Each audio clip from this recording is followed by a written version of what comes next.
السلام علیکم ورحمۃ اللہ وبرکاتہ۔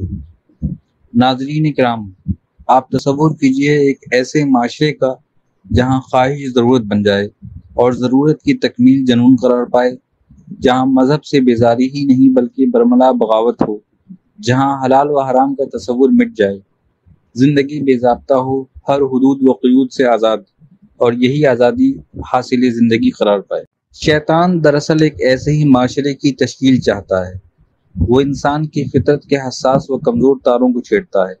دولت و اقتدار کی خواہش، عیش و نشاط کی ہوس، شہرت و ناموری کی آرزو، ان میں سے ہر ایک تمنا ایسی ہے جو اگر بیدار ہو جائے اور اپنی تکمیل کی آرزو میں حد سے تجاوز کر جائے تو انسان کو اس کا غلام بنا دیتی ہے جو اسے یہ سب کچھ مہیا کر دے۔ وہ اپنی تمام تر صلاحیتیں اس کے لیے پیش کر دیتا ہے جو اس کی بے لگام خواہشات کی تکمیل کر دے۔ وہ اپنا سر اس کے قدموں میں جھکا دیتا ہے اور خواہ زبان سے اقرار نہ کرے لیکن دل سے اسے اپنا معبود تصور کر لیتا ہے۔ آپ تصور کیجئے ایک ایسے معاشرے کا جس کی روحانی اقدار ختم ہو چکی ہوں اور احساس و شعور کی دنیا مادیت پرستی سے مغلوب ہو گئی ہو۔ ایسے معاشرے میں اللہ رب العزت کا کوئی واضح تصور نہیں ہوتا۔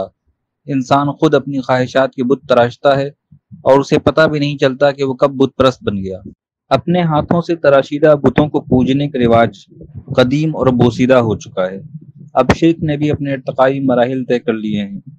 نظریات کا بت، قوم پرستی کا بت، گروہی عصبیت کا بت، لسانیت کا بت، غرض کتنے ہی بت ہیں جنہیں تراش دیا گیا ہے۔ آپ ذرا اس معاشرے کا تصور کیجئے جہاں روحانی اقدار صفر ہو گئی ہوں اور مادیت پرستی کے جذبات 100% ہوں۔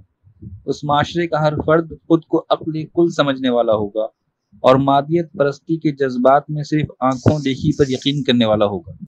ایسا شخص چاہے گا کہ وہ اپنے مادی پیمانوں سے روحانی مدارج کی تکمیل کرے۔ وہ کسی اندیکھے معبود کی بجائے اپنی آنکھوں کے سامنے کسی معبود کو دیکھنا چاہے گا، کیونکہ مادیت پرستی اس کی روحانی لطافت کا خاتمہ کر چکی ہوگی اور دجال انہی مادہ پرستوں کا خدا ہے۔ اور وہ معاشرہ جس کا تصور ابھی پیش کیا گیا وہ دجالی معاشرہ ہے جو روحانیت سے محروم مادیت پر استوار کیا جائے گا۔ شاید آپ کو احساس نہ ہو لیکن دنیا بڑی تیزی کے ساتھ اسی معاشرے کی طرف اپنے قدم بڑھا رہی ہے۔ ناظرین کرام، رسول اللہ صلی اللہ علیہ وسلم کی حدیث ہے، بلغوا انی ولو آیا، یعنی مجھ سے سن کر یا لے کر آگے بیان کرو خواہ ایک آیت ہی کیوں نہ ہو۔ اس حدیث سے ابلاغ کی اہمیت واضح ہوتی ہے۔ اگر آپ کو ہماری یہ ویڈیو پسند آئی ہو تو اچھائی کے اس سفر میں آپ حصہ لیجئے۔ اس ویڈیو کو لائک کیجئے، مختلف طریقوں سے زیادہ لوگوں سے شیئر کیجئے اور چینل کو سبسکرائب کیجئے تاکہ ہم اسی طرح آپ کے لیے ویڈیو بناتے رہیں۔